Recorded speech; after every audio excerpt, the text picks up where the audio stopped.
10 महीने के बच्चे को गला दबाकर सिर्फ इसलिए मार दिया ताकि जायदाद का कोई वारिस न बचे। घटना इतनी खौफनाक थी कि पिछले 17 सालों से गांव में किसी ने अपने बच्चे का नाम नहीं रखा। एक ही घर के 7 लोग खामोशी से मौत की नींद कैसे सो गए? न चोरी न दुश्मनी, फिर किसने काट दिए 7 गले, वो भी नींद में? प्यार, इसे दुनिया की सबसे बड़ी ताकत कहा जाता है। कहा जाता है कि प्यार के दम पर किसी का भी दिल जीता जा सकता है, पर इस मंजिल तक पहुंचने का रास्ता अगर निर्दोषों की लाशों से होकर गुजरता है तो क्या तब भी प्यार प्यार ही कहलाएगा?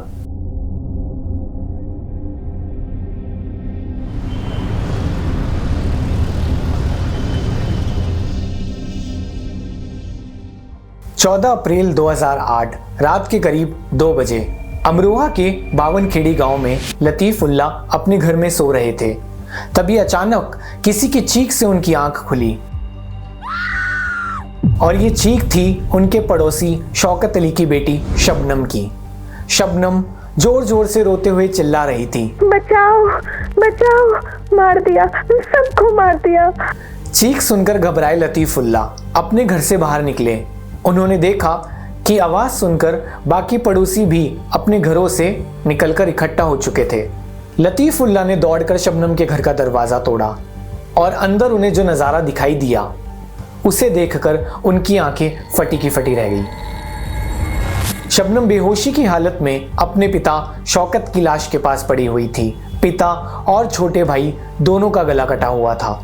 दूसरे कमरे में माँ, भाई, भाभी और 16 साल की राबिया, इन सभी की गर्दनें कटी हुई थी। 10 महीने का बच्चा आरश अपने माता पिता की लाशों के बीच पड़ा हुआ था। चारों तरफ सिर्फ खून ही खून था। 4 कमरों के इस घर में हर तरफ सिर्फ लाशें दिखाई दे रही थी। जब शबनम को होश में लाकर इस सब के बारे में पूछा गया तो वो दहाड़े मारकर रोने लगी।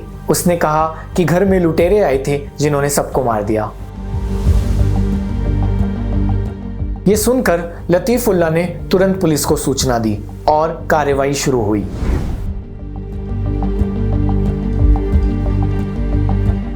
रात के उस सन्नाटे में चारों ओर मातम पसरा हुआ था। शबनम के रोने की आवाज और लोगों की फुसफुसाहट दूर तक सुनाई दे रही थी। खबर इतनी बड़ी थी कि रात में ही लोकल थाने से लेकर लखनऊ होते हुए दिल्ली तक पहुंच गई। सुबह सूरज निकलने से पहले 10 थानों की पुलिस फोर्स गांव पहुंच चुकी थी। डॉग स्क्वाड पूरे गांव में चक्कर लगा रहे थे। फॉरेंसिक टीम ने घर को बैरिकेड कर सैंपल इकट्ठा करना शुरू कर दिया था।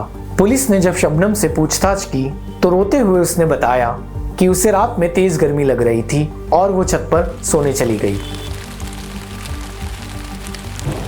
लेकिन रात करीब 2 बजे बारिश शुरू होने पर जब वो नीचे आई तो उसे घर में सभी की लाशें दिखाई दी। उसका कहना था कि जब वो छत पर थी तो कोई अनजान छत के रास्ते घर में घुसा और सबकी हत्या करके चला गया। इतना कहकर शबनम जोरों से रोने लगी। पुलिस ने घर की जांच शुरू की तो पाया कि मौका वारदात पर ना तो किसी के फिंगरप्रिंट थे और ना ही हत्या में इस्तेमाल हुआ हथियार मिला।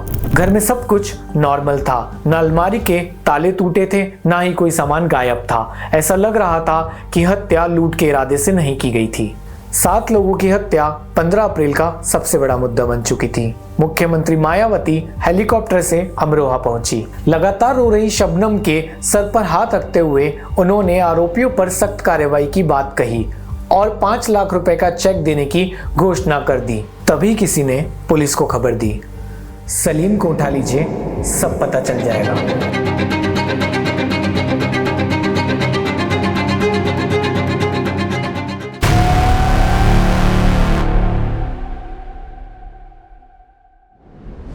17 अप्रैल को इंस्पेक्टर आरसी गुप्ता ने सलीम को थाने बुलवाया और उसके साथ सख्ती से पूछताछ की गई। सलीम टूट गया और उसने कबूल किया कि ये सभी हत्याएं उसी ने की हैं। सबूत के तौर पर उसने हत्या के लिए इस्तेमाल की गई कुल्हाड़ी के बारे में बताया, जिसे पुलिस ने बरामद कर लिया। बावनखेड़ी गांव में शबनम के पिता शौकत की बड़ी इज्जत थी। शबनम का एक भाई इंजीनियरिंग और दूसरा MBA कर चुका था। शबनम खुद पहले इंग्लिश और फिर भूगोल से एमए कर चुकी थी। उसका अपने पिता की तरह ही लेक्चरर बनने का सपना था। तभी शबनम को इसी गांव के 5वीं फेल सलीम से प्यार हो गया। दोनों परिवार से छुपकर मिलने लगे, फिजिकल रिलेशन बना और शबनम प्रेग्नेंट हो गई। जब प्यार की बात परिवार तक पहुंची तो पिता और दोनों भाइयों ने इसका कड़ा विरोध किया। शबनम ने सभी को समझाने की कोशिश की, लेकिन परिवार इस बात पर अड़ा रहा कि वो सलीम को भूल जाए। शबनम के सर पर अब खून सवार हो चुका था। उसे लगने लगा कि परिवार को खत्म किए बिना सलीम से निकाह नहीं हो सकता, इसलिए उसने सलीम से जहर मंगवाया। 13 अप्रैल 2008 को सलीम बाजार से जहर खरीद लाया। 14 अप्रैल की सुबह तक परिवार घर पर था। दोपहर में दोनों भाई शहर के लिए निकले, लेकिन शबनम ने उन्हें फोन करके वापस बुला लिया। उसने कहा, जहाँ भी पहुँचे हैं वहाँ से वापस आ जाइए, कल जाइएगा। शाम को सबने मिलकर खाना खाया।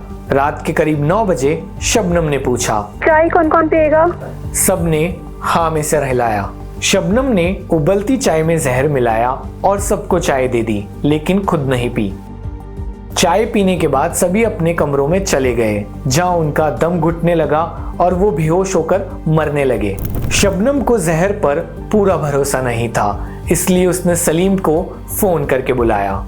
सलीम कुल्हाड़ी लेकर आया और शबनम के कहने पर उसने पहले पिता शौकत के सीने पर कुल्हाड़ी मारी, फिर माँ, दोनों भाइयों, भाभी और मौसी की बेटी को मार दिया। शबनम एक एक करके सबके बाल पकड़कर उनका सर उठाती रही और सलीम कुल्हाड़ी से उनकी गर्दन काटता गया। इसके बाद वो कुल्हाड़ी लेकर भाग गया और उसे रास्ते में एक तालाब में फेंक दिया। तभी उसका फोन बजा। दूसरी ओर शबनम थी।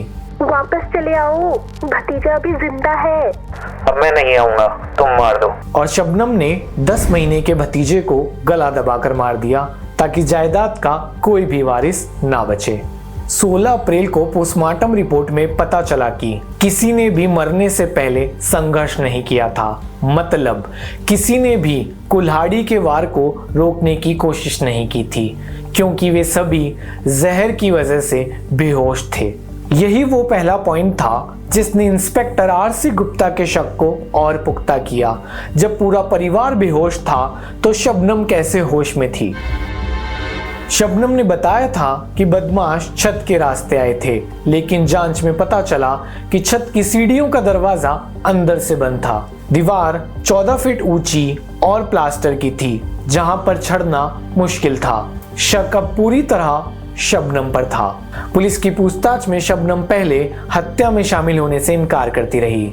तभी सलीम बोला, मैंने सब बता दिया है, अब तुम भी अपना गुनाह कबूल कर लो। ये सुनकर शबनम रो पड़ी। इसके पहले पुलिस ने कॉल डिटेल भी निकलवा ली थी। हत्या के 5 मिनट पहले और 10 मिनट बाद शबनम ने सलीम को फोन किया था। पूरे महीने में 55 कॉल्स हुए थे। अब केस पूरी तरह साफ हो चुका था। 3 अगस्त 2010 को अमरोहा के डिस्ट्रिक्ट कोर्ट ने एक ऐतिहासिक फैसला सुनाया, सलीम और शबनम को फांसी की सजा। जज ने कहा कि इससे ज्यादा जघन्य कत्लेआम मैंने अपने जीवन में नहीं देखा। ये मामला हाई कोर्ट और फिर सुप्रीम कोर्ट पहुंचा, लेकिन हर जगह सजा बरकरार रही। अप्रैल 2008 में जब ये घटना घटी, उस वक्त शबनम 2 महीने की प्रेग्नेंट थी। जेल में बच्चे ताज मोहम्मद का जन्म हुआ। वो करीब 6 साल तक जेल में रहा। फिर पत्रकार सैफी और उनकी पत्नी ने उसे गोद ले लिया। सैफी वही व्यक्ति है जिनके पास पढ़ाई के लिए पैसे नहीं होते थे और शबनम ही उन्हें पैसे दिया करती थी। ताज मोहम्मद आज 17 साल का हो चुका है और देश के राष्ट्रपति से अपनी मां की सजा माफी की गुहार लगा रहा है। पिछले 17 सालों में न सिर्फ बावनखेड़ी बल्कि आसपास के गांवों में पैदा होने वाली किसी भी लड़की का नाम शबनम नहीं रखा गया। प्यार इंसान को जिंदा भी रख सकता है और अगर वही प्यार अंधा हो जाए तो बर्बाद भी कर सकता है। शबनम ने अपने ही परिवार के 7 लोगों को खत्म कर दिया, सिर्फ एक ऐसे रिश्ते के लिए जिसे पाने का रास्ता खून से होकर गुजरता था।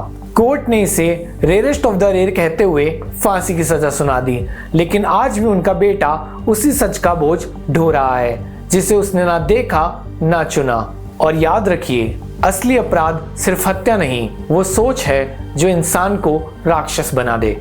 मैं हूं आपका होस्ट मनीष। मिलते हैं अगली कहानी में ट्रू क्राइम के एक और काले पन्ने के साथ।